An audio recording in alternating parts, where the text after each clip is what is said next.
Sup mga kakulitan, ayan, gagawa tayo ng malunggay tea.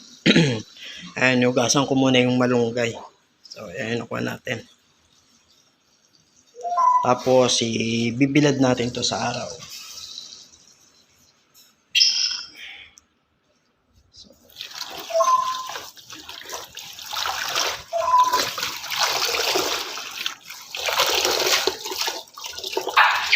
Para kasi mawala ang alikabok. So, ano na to, pangatlong hugas na to. Ayan.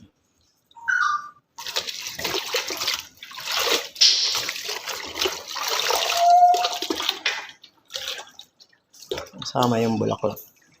Ayan, malinis-linis na siya.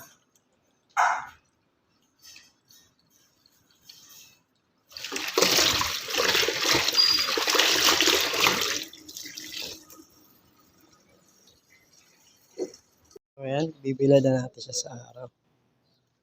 So, kahit magpatong-patong sila, ang problema kasi matindi ang init ng araw dito.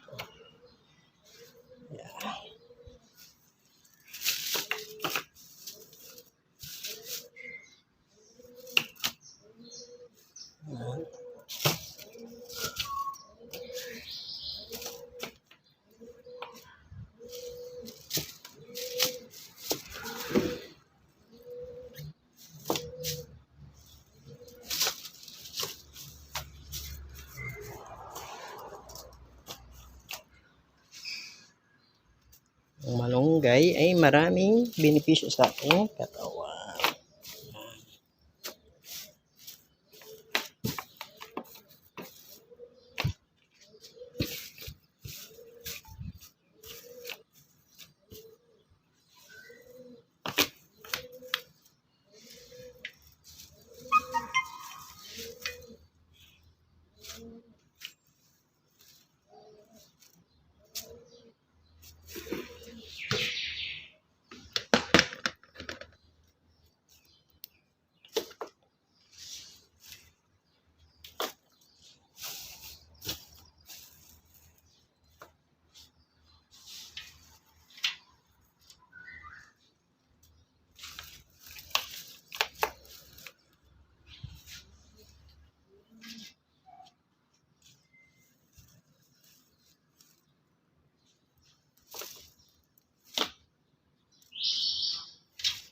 So, yan.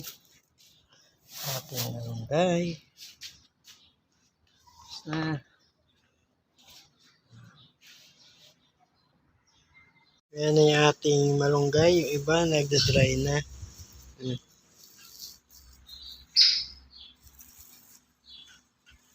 Ayan, nadadurog na. Oh. So, basa yung kamay ko. Ayan.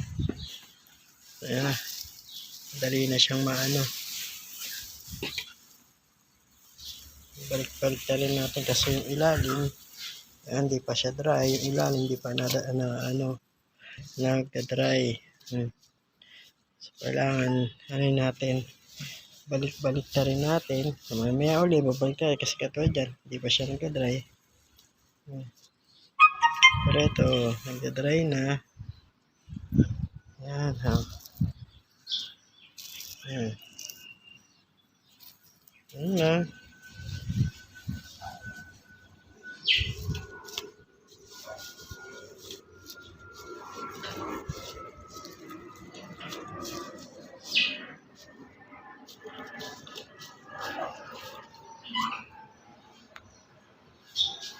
So, ayan yung mga dry na. Inaano na natin. Natanggal na natin sa tangkay. Ayan.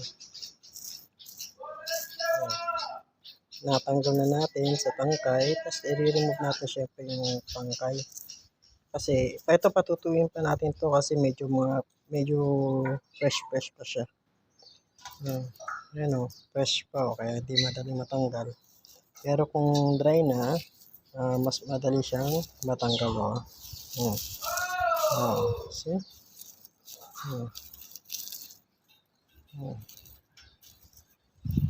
Matigas lang kasi ulo ko. Gusto ko kasi tulog ang aking alaga. See? So, yung mga fresh, hindi siya madaling matanggal. Yung bulaklak, kasama natin yung bulaklak kasi ano din yan, gamot pa rin yan. Yan, may benefits pa rin yan. Yan.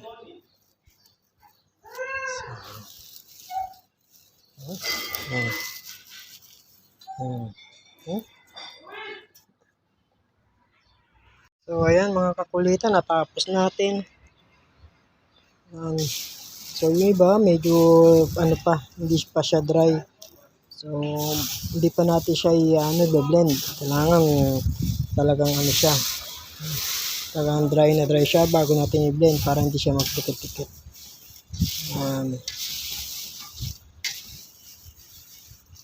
Ito ang gagawin nating malunggay tea. Ayan.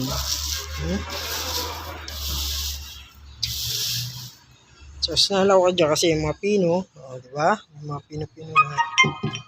So, kulitan, bibilad uli natin siya. Ayan natin yung mga nagawa. Ayan. So, kita nyo, ano na siya, dry na. Dry na to. So, pwede makapinaglag. Pero, ibibilad ba natin to? So, bukas, ano natin to. Be-blend na natin to. Ito, medyo ano pa, kailangan pa siya talaga ng wait a minute, Habibi, okay? Little.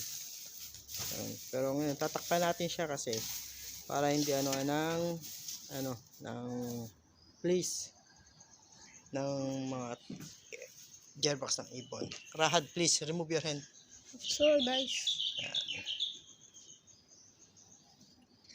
It's so soft. Takpan natin siya.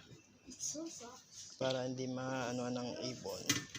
Yung init pa rin naman, papasok pa rin naman dyan. Sa tindi ng init ba naman ngayon?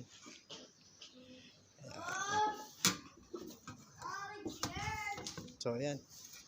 Nasikat na ng araw. Magandang umaga sa inyo.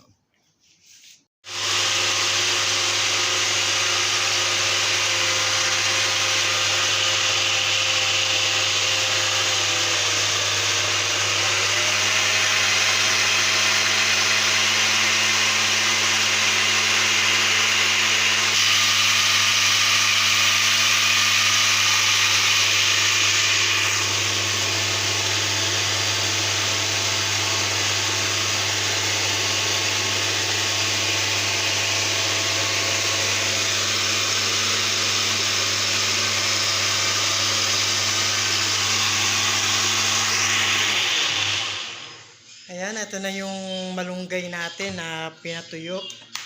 So, bine-blend na. Yung kasama ko na nag-blend. Kasi karating ko lang galing sa labas. So, ayan na. Ayan siya. Puro na. Pwede na rin itong gawing capsule. Ayan ang ating malunggay tea.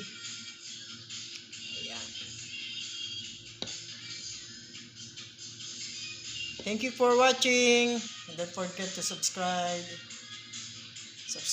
and notification bell all para lagi kayo updated. Thank you. God bless you all. Malunggay na aking pinatuyo, aking kinuha. Ayan. Ngayon ay binilend na.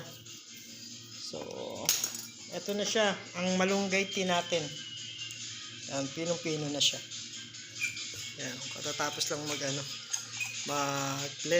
Ayan. So, ayan na yung malunggay natin. May malunggay tea na tayo.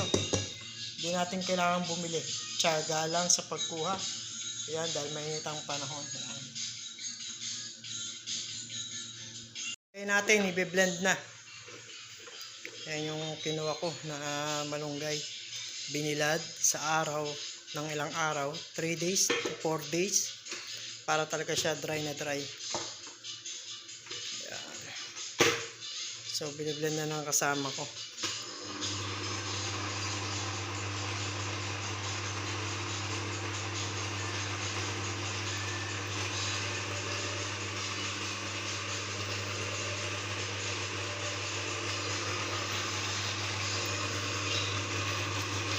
So, ito na yung mga naging finished product niya. Pino na talaga siya.